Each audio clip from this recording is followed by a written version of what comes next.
recall election yesterday had 58% Orange County say no, and I'm just kind of questioning that number.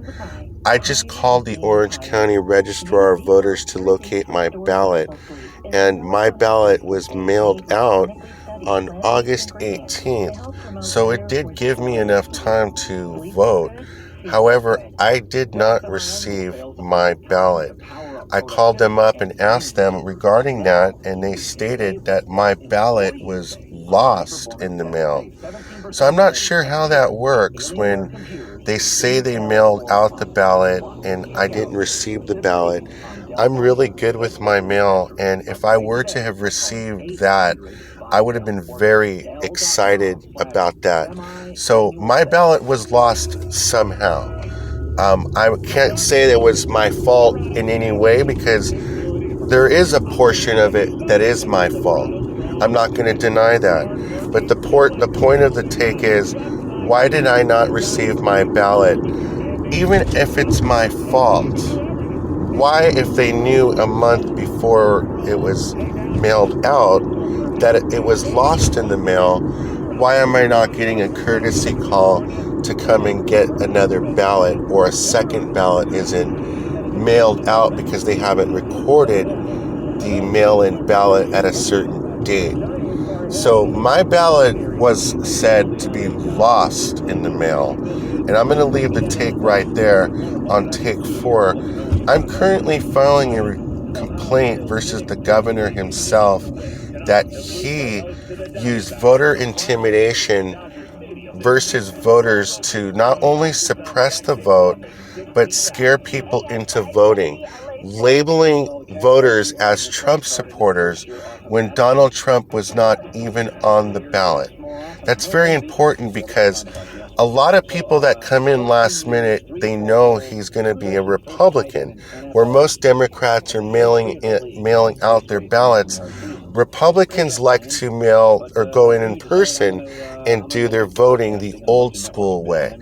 Knowing this, all the people that were out there yesterday voting in those lines, after all the forms of intimidation, they were able to look at the people and know that 9 out of 10 of those people were indeed Republicans. And that's also a form not only of voter intimidation, but voter targeting. I'm not saying that they're able to or did in any way cheat and take ballots. I'm not saying that.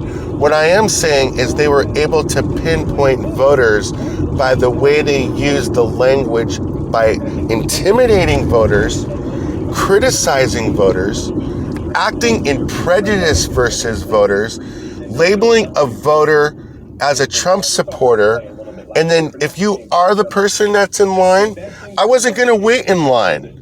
And that's what happened. I went down there to vote. There was a line, and I wasn't going to wait in line to be labeled as being one of those Republicans that were doing it last minute. Look, if I didn't get my ballot in the mail, then I wasn't going to vote this time because that's how they want us to do it.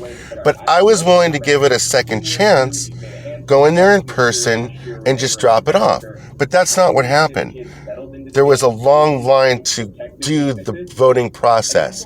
And they knew that at least 7 or 8 out of 10 of those people were most likely to be Republicans. There's a form of voter intimidation here. The way that Governor Newsom acted in prejudice, used newspapers to also spread his propaganda, dishonesty, lies, and hate towards other voters. Other voters' privacy is supposed to be kept private. And by you saying that you're a no and you're a yes is voter intimidation without being neutral in the way you conducted that recall campaign, in my opinion.